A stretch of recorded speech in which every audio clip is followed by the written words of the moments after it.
Gaza സംഘർഷം അവസാനിച്ചു. മേഖലയിൽ സമാധാനമെത്തി. ഹമാസ് ഇസ്രായേലുമായി സമാധാന കരാറിൽ ഒപ്പിട്ടു. ഗാസ സംഘർഷത്തെ തുടർന്നാണ് ഇറാൻ ഇസ്രായേലുമായി കൊമ്പുകോർത്തത്. സായുധ ഗ്രൂപ്പുകളായ ഹൂതികൾക്കും ഹിസ്ബുള്ളയ്ക്കും ഹമാസിനും സഹായം നൽകുന്നത് ഇറാനാണെന്നാണ് US-ഉം ഇസ്രായേലും ആരോപിക്കുന്നത്. ഒരു ഘട്ടത്തിൽ ഇസ്രായേൽ ഇറാനെ ആക്രമിക്കുക പോലും ചെയ്തു. എന്നാൽ ഇപ്പോൾ ഗാസ സംഘർഷം അവസാനിച്ചിരിക്കുന്നു. ഇസ്രായേലിനോടുള്ള ഇറാൻ്റെ സമീപനം എന്തായിരിക്കും? ഇറാൻ ഇസ്രായേലുമായി നയതന്ത്ര ബന്ധം ആരംഭിക്കുമോ? ഇസ്രായേലുമായി നയതന്ത്ര ബന്ധം സ്ഥാപിക്കില്ലെന്ന് ഇറാൻ പറഞ്ഞു.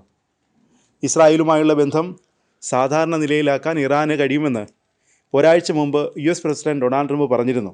അബ്രഹാം ഉടമ്പടികൾ മികച്ചതാണെന്ന് കഴിഞ്ഞ ദിവസം ഇസ്രായേൽ പ്രധാനമന്ത്രി ബെഞ്ചമിൻ നെതന്യാഹുവുമായുള്ള വൈറ്റ് ഹൗസ് പത്രസമ്മേളനത്തിനിടയിൽ ട്രംപ് പറഞ്ഞു. ഇസ്രായേലും അറബ് രാജ്യങ്ങളും തമ്മിലുള്ള നയതന്ത്ര ബന്ധം സാധാരണ നിലയിലാക്കാൻ അമേരിക്കയുടെ നേതൃത്വത്തിൽ 2020 ഒപ്പുവെച്ച കരാറുകളാണ് അബ്രഹാം ഉടമ്പടികൾ. UAE, ബഹ്റൈൻ, സുഡാൻ, മൊറോക്കോ എന്നീ രാജ്യങ്ങളാണ് ആദ്യം ഈ ഉടമ്പടിയിൽ ഒപ്പുവെച്ചത്. ഒരുപക്ഷെ ഇറാന് പോലും അവിടെ ഈ ഉടമ്പടിയുടെ ഭാഗമാകാൻ കഴിയും. ഇറാനുമായി ഒത്തുപോകാൻ കഴിയുമെന്ന് ഞങ്ങൾ പ്രതീക്ഷിക്കുന്നു. അവർ അതിന് തുറന്ന മനസ്സോടെ തയ്യാറാകുമെന്ന് കരുതുന്നു, അങ്ങനെ വിശ്വസിക്കുന്നു, ട്രംപ് പറഞ്ഞു.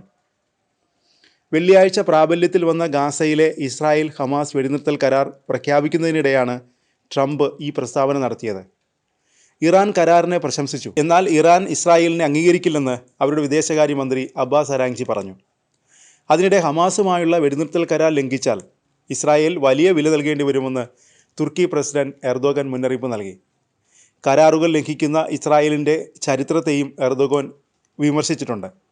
ഇസ്രായേൽ തങ്ങളുടെ മുൻകാല തെറ്റുകൾ ആവർത്തിക്കുന്നില്ലെന്ന് ഉറപ്പാക്കാൻ തുർക്കി പ്രവർത്തിക്കുന്നുണ്ടെന്നും അദ്ദേഹം വെളിപ്പെടുത്തി. ഗാസയിലെ ഞങ്ങളുടെ സഹോദരങ്ങളുടെ മുഖത്ത് ഈ ഘട്ടത്തിലെങ്കിലും സന്തോഷം തിരിച്ചെത്തിയതിൽ ഞങ്ങൾക്ക് സന്തോഷമുണ്ട്. ഈ ഘട്ടത്തിലെത്താനും ഗാസയിൽ വെടിനിർത്തൽ നടപ്പിലാക്കാനും കഴിയുന്നതെല്ലാം ഞങ്ങൾ ചെയ്തു. ഇസ്രായേൽ തെറ്റുകൾ ആവർത്തിക്കില്ലെന്ന് പ്രതീക്ഷിക്കുന്നു. ഗാസയിലെ കരാർ പാലിച്ചില്ലെങ്കിൽ ഞങ്ങൾ അതിനെ എതിർക്കും, എർദോഗൻ പറഞ്ഞു. ഇസ്രായേലും ഹമാസും തമ്മിലുള്ള പുതിയ വെടിനിർത്തൽ കരാറിലെ മധ്യസ്ഥ ചർച്ചകളിലും ഗാസ മുനമ്പിലെ യുദ്ധത്തിന് ശേഷമുള്ള ആസൂത്രണത്തിലും തുർക്കി പങ്കാളിയായിട്ടുണ്ട്. വെടിനിർത്തൽ കരാർ നടപ്പിലാക്കുന്നതും അതിലെ വ്യവസ്ഥകൾ പാലിക്കുന്നതും നിരീക്ഷിക്കുന്ന കർമ്മസേനയിൽ തുർക്കിയും പങ്കാളികളാവും.